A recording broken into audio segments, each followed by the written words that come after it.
guys, it's Kate. Welcome back to my channel. So here's the most requested video. If you want to see how I do my eyebrows, then just keep on watching.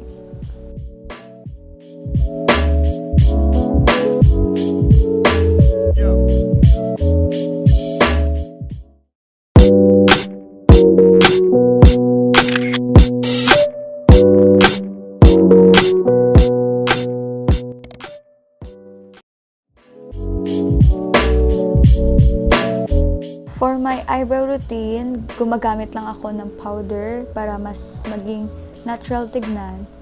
But if I'm gonna do some heavy makeups, I prefer to use pomades and then set it with my eyebrow powder.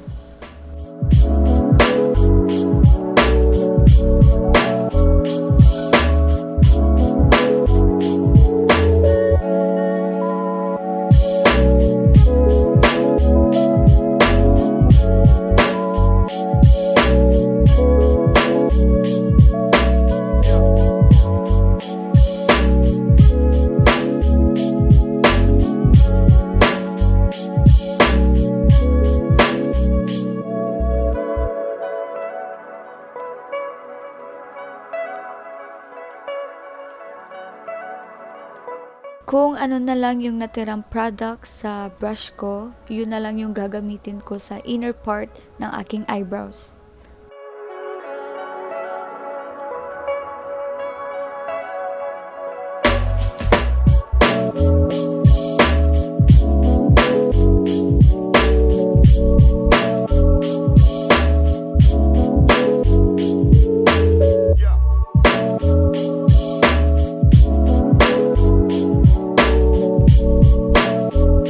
And don't forget to brush your eyebrows to make it all blended.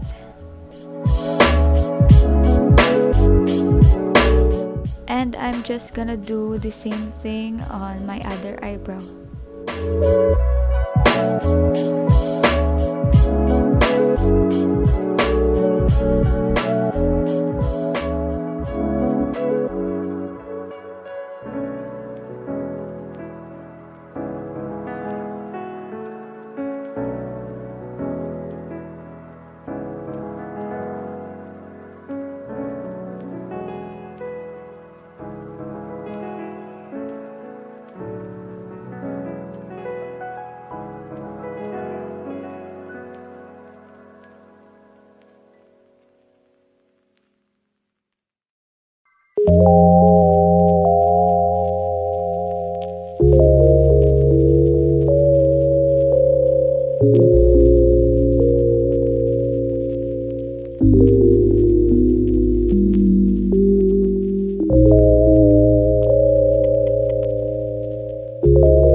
Next is I'm gonna use this baby powder.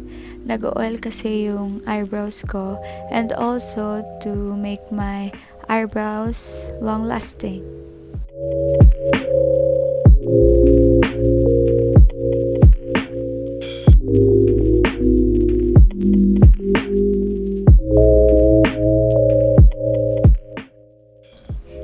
If gusto nyong maging natural tignan yung eyebrows nyo, gumamit kayo ng eyebrow mascara na may tint or any mascara na lang. This is going to make the hairs of your eyebrows look thicker and magmumukha siyang natural.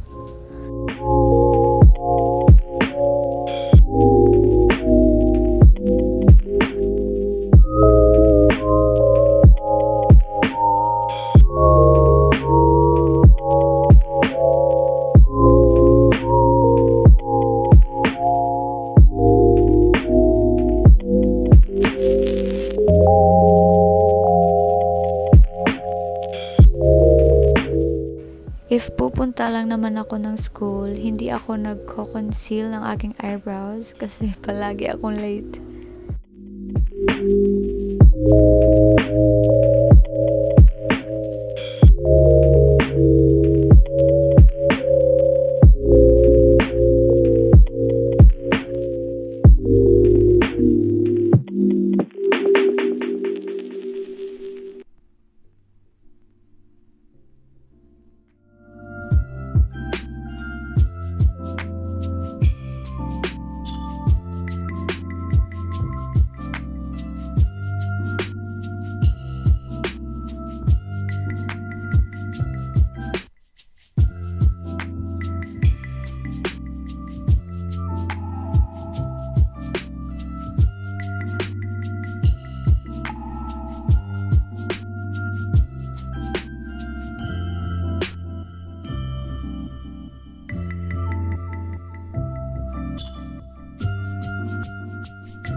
and I'm just gonna quickly do the rest of my makeup.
So here's the final look. I hope you guys learned something from this tutorial. And don't forget to click the subscribe button and like this video. Thank you for watching, and I'll see you again on my next video.